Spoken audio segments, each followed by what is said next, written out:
दोस्तों नमस्कार, यह है मार्गदर्शन फॉर सिविल सर्विसेज। मैं अनुराग चौधरी। दोस्तों आज की वीडियो में आप पढ़ेंगे भारतीय संविधान एवं राज्य व्यवस्था का महत्वपूर्ण टॉपिक मंत्रिमंडल और मंत्रिपरिषद में प्रमुख अंतर यानी difference between cabinet and council of ministers. दोस्तों कभी कभार बातचीत में मंत्रिमंडल और मंत्रिपरिषद को एक दूसरे के स्थान पर प्रयोग कर दिया जाता है, लेकिन इन दोनों में पर्याप्त अंतर है। आज की वीडियो में आप इसी के संबंध में पढ़ेंगे। तो आइए शुरू करते हैं आज का वीडियो। दोस्तों आप इसका पीडीएफ भी डाउनलोड कर सकते हैं, लिंक मैं डिस्क्रिप्शन बॉक्स में डाल दूंगा। दोस्तों आप सभी जानते हैं कि भारत में संसदीय शासन प्रणाली को अपनाया गया है। भारत में संसदीय शासन प्रणाली यानी कि पार्लियामेंट्री गवर्नमेंट जो है भारत में, उसको अपनाया गया है। तो संसदीय शासन प्रणाली क्या है उसके बारे में जानते हैं। संसदीय शासन व्यवस्था में वास्तविक और नाम मात्र की कार्यपालिका में भेद होता है। वास्तविक कार्यपालिका क्या होती है? तो वास्तविक कार्यपालिका के अंतर्गत मंत्री और मंत्रिपरिषद आते हैं, जबकि नाम मात्र की कार्यपालिका जो होती है उसके अंतर्गत राष्ट्रपति को शामिल किया जाता है। दोस्तों संसदीय शासन प्रणाली को उत्तरदायी शासन भी कहा जाता है, क्योंकि कार्यपालिका के सदस्य जो होते हैं वो संसद के प्रति उत्तरदायी होते हैं। भारतीय संविधान में संसदीय शासन प्रणाली का जो आधार है वो अनुच्छेद 74 एवं 75 में निहित है। अनुच्छेद 74 एवं 75 में क्या क्या चीज़ें निहित हैं उसके बारे में जान लेते हैं। दोस्तों केंद्रीय मंत्रिपरिषद या सेंट्रल जो काउंसिल ऑफ मिनिस्टर्स की बात है वो अनुच्छेद 74 के अनुसार उसको हम समझ सकते हैं। अनुच्छेद 74(1) में कहा गया है कि राष्ट्रपति को सहायता और सलाह देने के लिए एक मंत्रिपरिषद होगी। मंत्रिपरिषद यानी काउंसिल ऑफ मिनिस्टर्स, जिसका प्रधान प्रधानमंत्री होगा और राष्ट्रपति अपने कृत्यों का प्रयोग करने के लिए उसकी सलाह के अनुसार कार्य करेगा। तो भारत में जो संसदीय शासन प्रणाली है वो व्यवस्था ब्रिटिश संविधान से ली गई है। भारत में संसदीय शासन प्रणाली की जो व्यवस्था है वो ब्रिटिश संविधान से ली गई है। संसदीय शासन प्रणाली क्या होती है उसके बारे में आपने जान लिया। मंत्रिपरिषद जो होती है दोस्तों भारतीय राजनीतिक प्रणाली की वास्तविक कार्यकारी संस्था होती है और अनुच्छेद 74(1) के अनुसार आपने देखा कि राष्ट्रपति को सहायता और सलाह देने के लिए एक मंत्रिपरिषद होगी, जिसका प्रधान प्रधानमंत्री होगा और राष्ट्रपति अपने कृत्यों का प्रयोग करने में ऐसी सलाह के अनुसार कार्य करेगा। तो संविधान के अनुच्छेद 74 में मंत्रिपरिषद के गठन के बारे में उल्लेख किया गया है, जबकि अनुच्छेद जो 75 है उसमें मंत्रियों की नियुक्ति, उनके कार्यकाल, जिम्मेदारी, शपथ, योग्यता और मंत्रियों के वेतन भत्ते से संबंधित चीज़ों को शामिल किया गया है। दोस्तों मंत्रिपरिषद का जो गठन है वो राष्ट्रपति की मदद करने एवं सलाह देने के लिए किया गया है और इसका वर्णन अनुच्छेद 74 में किया गया है। यानी मंत्रिपरिषद जो है, मंत्रिपरिषद राष्ट्रपति को सहायता और सलाह देने के लिए गठित की गई है। राष्ट्रपति जो होता है वो मंत्रिपरिषद द्वारा प्राप्त सूचना के आधार पर कार्य करता है और राष्ट्रपति को मंत्रिपरिषद द्वारा दिए गए सलाह को भारत की किसी भी अदालत में या न्यायालय में चुनौती नहीं दी जा सकती है। तो सबसे पहले एक मोटा समझ लेते हैं मंत्रिमंडल और मंत्रिपरिषद के संबंध में। उसके बाद हम मंत्रिमंडल के महत्व और भूमिका तथा मंत्रिमंडल और मंत्रिपरिषद के बीच प्रमुख अंतरों को समझेंगे। दोस्तों राष्ट्रपति पहले प्रधानमंत्री की नियुक्ति करता है। प्रधानमंत्री कौन है? तो प्रधानमंत्री मंत्रिपरिषद का अध्यक्ष होता है। जो प्रधान मंत्रिपरिषद का प्रधान प्रधानमंत्री होता है। राष्ट्रपति सबसे पहले प्रधानमंत्री को नियुक्त करता है, उसके बाद उसके परामर्श से अन्य मंत्रियों को नियुक्त करता है। राष्ट्रपति किसी ऐसे व्यक्ति को प्रधानमंत्री नियुक्त करता है जिसके बारे में उसे ये समाधान हो जाए कि वह लोकसभा के सदस्यों के बहुमत का समर्थन प्राप्त कर सकेगा। उसके बाद राष्ट्रपति प्रधानमंत्री से उन व्यक्तियों के नामों की सूची मांगता है जिन्हें वह मंत्री पद पर नियुक्त करना चाहता है। राष्ट्रपति ऐसे व्यक्तियों को जिनकी संस्तुति प्रधानमंत्री ने की है मंत्री पद पर नियुक्त करता है। तो इस प्रकार राष्ट्रपति प्रधानमंत्री के संस्तुति के आधार पर मंत्रियों को नियुक्त करता है। तो मंत्री 3 प्रकार के होते हैं। एक कैबिनेट मंत्री, दूसरा राज्य मंत्री और तीसरा उप मंत्री। कैबिनेट मंत्री एक छोटी समिति कहते हैं, कैबिनेट मंत्रियों की एक छोटी समिति होती है जिसमें वे मंत्री नियुक्त किए जाते हैं जिनका दल में महत्वपूर्ण स्थान है, जो वरिष्ठ हैं और ये महत्वपूर्ण विभागों के मंत्री होते हैं। इनकी बैठकें प्रायः होती रहती हैं तथा शासन के महत्वपूर्ण निर्णय इसी कैबिनेट के द्वारा ही लिए जाते हैं। कैबिनेट मंत्री अपने विभाग के अध्यक्ष होते हैं। राज्य मंत्री दूसरे स्थान पे। राज्य मंत्री दो प्रकार के होते हैं। कुछ राज्य मंत्रियों को अपने मंत्रालय का स्वतंत्र कार्यभार दिया जाता है और कुछ राज्य मंत्री कैबिनेट मंत्री के अधीन उनके सहायक के रूप में कार्य करते हैं। जब कभी उनके मंत्रालय से संबद्ध किसी विषय पर कैबिनेट में मंत्रणा होती है तो संबद्ध राज्य मंत्री को कैबिनेट की उक्त बैठक में बुलाया जा सकता है। उप मंत्री, तो उप मंत्री या तो किसी कैबिनेट मंत्री अथवा किसी राज्य मंत्री की देखरेख में कार्य करते हैं। उनका प्रमुख कार्य कैबिनेट मंत्री अथवा राज्य मंत्री को उनके कार्यों को निष्पादित करने में सहायता करना होता है। तो आपने जान लिया सबसे महत्वपूर्ण चीज जिसके आधार पे आप कैबिनेट और काउंसिल ऑफ स्टेट यानी मंत्रिमंडल और मंत्रिपरिषद में अंतर करेंगे। तो ये मोटा मोटा आपने जान लिया कि जो मंत्रिपरिषद होती है उसमें सभी शामिल होते हैं, कैबिनेट मंत्री, राज्य मंत्री और उप मंत्री। तो इस प्रकार से मंत्रिपरिषद या काउंसिल ऑफ मिनिस्टर जो होती है वो एक बड़ा निकाय होता है, जबकि मंत्रिमंडल छोटी समिति होती है। और मंत्रिमंडलीय प्रणाली ब्रिटेन से ही आई है। इसमें क्या होता है, कुछ वरिष्ठ मंत्री कैबिनेट के सदस्य होते हैं जिन्हें कैबिनेट मंत्री कहते हैं और ये सरकार के मुख्य निर्णय लेते हैं जिनमें विधेयकों पर निर्णय भी शामिल होता है। ये सभी निर्णय कैबिनेट मंत्री द्वारा ही किए जाते हैं। अब आइए देखते हैं दोस्तों शासन प्रणाली में कैबिनेट का क्या महत्व होता है। तो कैबिनेट या मंत्रिमंडल का महत्व इस प्रकार से है कि यह केंद्र सरकार की सर्वोच्च कार्यकारी संस्था है। ये हमारी राजनीतिक प्रशासनिक व्यवस्था में निर्णय लेने वाली सर्वोच्च संस्था है और यह केंद्र सरकार का मुख्य नीति निर्धारक अंग भी होता है। इसके अलावा राष्ट्रपति की ये सलाहकारी संस्था है तथा मंत्रिमंडल का परामर्श राष्ट्रपति के लिए बाध्यकारी होता है। ऐसे तो ये कहा जाता है कि जो मंत्रिपरिषद है उसका जो सलाह है वो राष्ट्रपति के लिए बाध्यकारी होता है, लेकिन संपूर्ण मंत्रिपरिषद नहीं बल्कि कैबिनेट यानी मंत्रिमंडल जो मंत्रियों की एक छोटी समिति होती है वही सभी निर्णय और महत्वपूर्ण जो सलाह होती है वो लेती है। कैबिनेट मुख्य आपदा प्रबंधक है और सभी आपातकालीन परिस्थितियों से निपटती है और इसके अलावा ये सभी बड़े महत्वपूर्ण विधायी और वित्तीय मामलों को निपटाती है और विदेश नीति और विदेशी मामलों को देखने का कार्य भी कैबिनेट के जिम्मे होता है। इसके अलावा यह केंद्रीय प्रशासन की मुख्य समन्वयक होती है।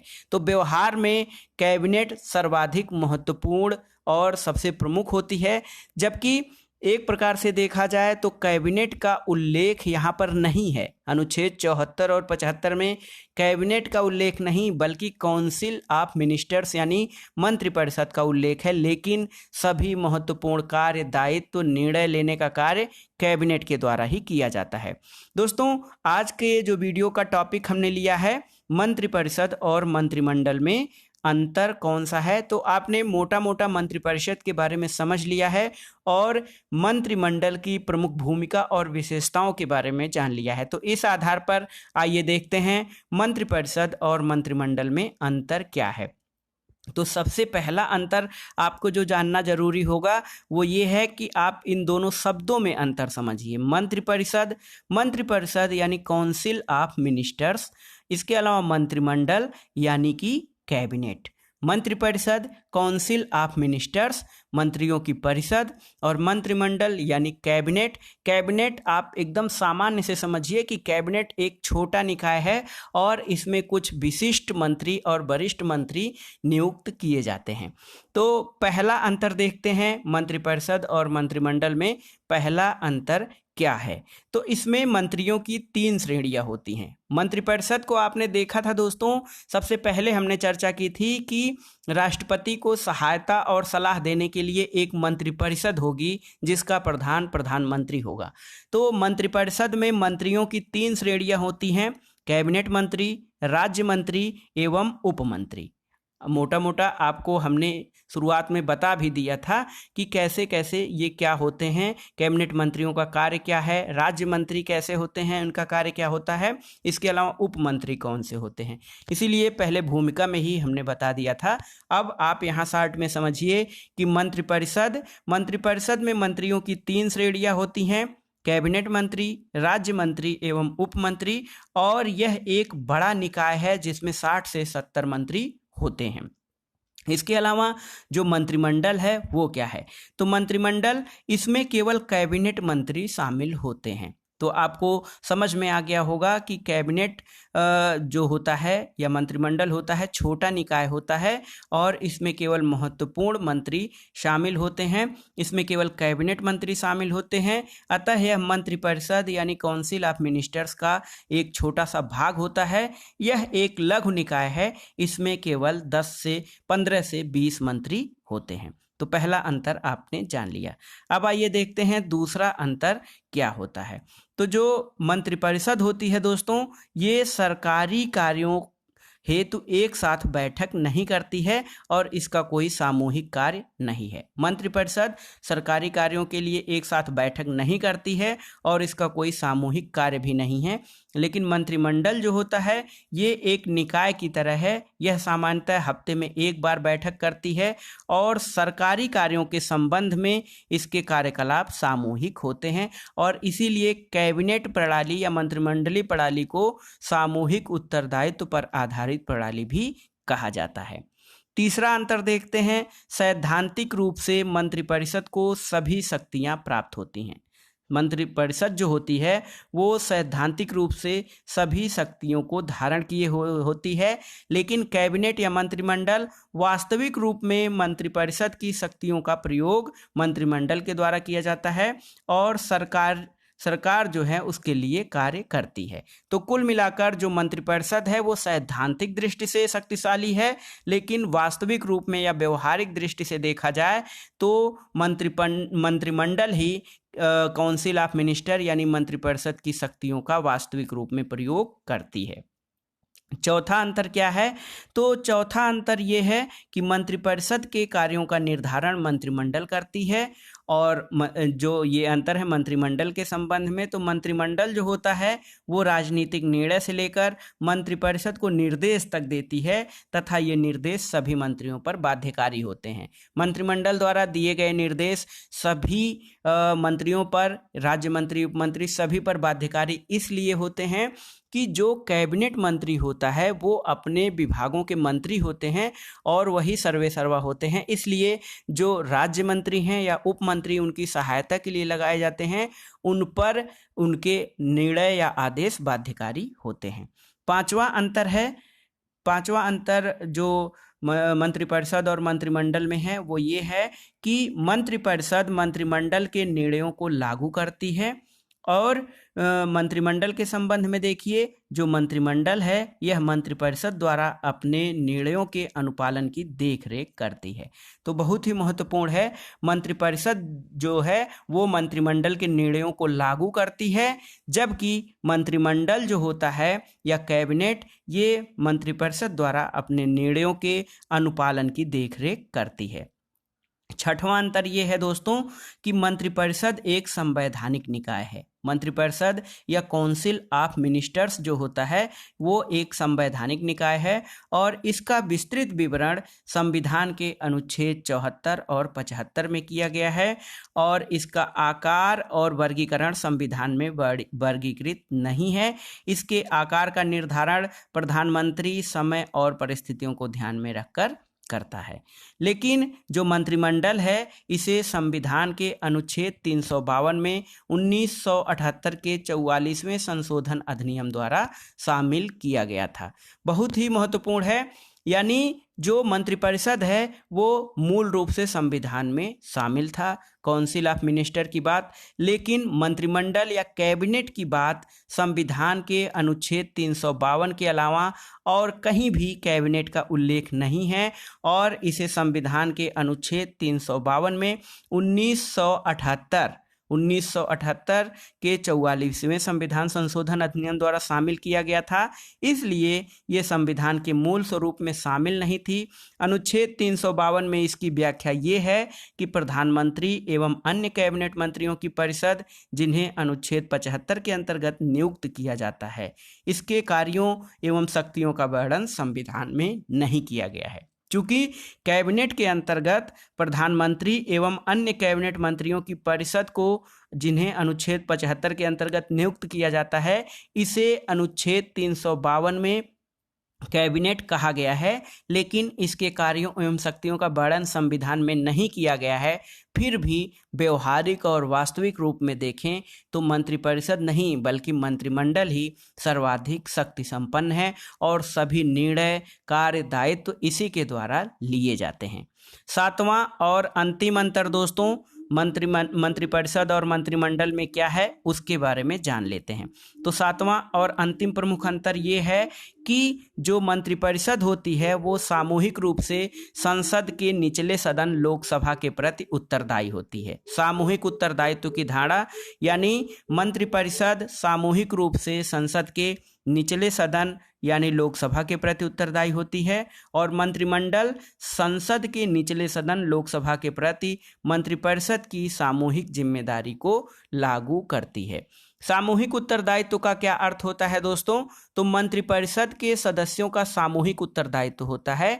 सामूहिक उत्तरदायित्व का अर्थ ये होता है कि लोकसभा में विश्वास अथवा अविश्वास पूरे मंत्रिपरिषद के पक्ष में लिया जाता है तथा अविश्वास प्रस्ताव पारित होने की स्थिति में पूरी मंत्रिपरिषद अपने पद से हट जाती है। सामूहिक उत्तरदायित्व का ये भी अर्थ होता है कि मंत्रिपरिषद एक व्यक्ति का समूह नहीं है बल्कि उसे एक टीम के रूप में कार्य करना पड़ता है।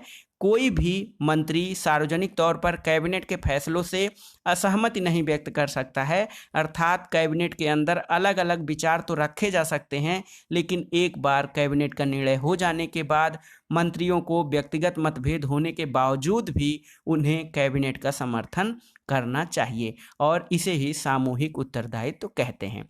तो दोस्तों ये था आज का वीडियो। इसमें हमने बहुत ही विस्तार से देखा मंत्रिपरिषद यानी काउंसिल ऑफ मिनिस्टर्स और मंत्रिमंडल यानी कैबिनेट में प्रमुख अंतर कौन कौन से हैं। इसके क्रम में हमने देखा संसदात्मक शासन प्रणाली क्या होती है, मंत्रियों के विभिन्न प्रकार कौन कौन से होते हैं, कैबिनेट मंत्री, राज्य मंत्री और उप मंत्री। साथ ही हमने मंत्रिमंडलीय प्रणाली और उसके सामूहिक उत्तरदायित्व के संबंध में जाना। दोस्तों वीडियो आपको कैसा लगा हमें कमेंट बॉक्स में ज़रूर बताइएगा। वीडियो को लाइक करें, शेयर करें और इस चैनल मार्गदर्शन फॉर सिविल सर्विसेज को सब्सक्राइब करें। आगे किस अन्य टॉपिक पे आप वीडियो चाहते हैं इसके बारे में भी हमें कमेंट बॉक्स में बताइएगा। वीडियो देखने के लिए धन्यवाद। नमस्कार।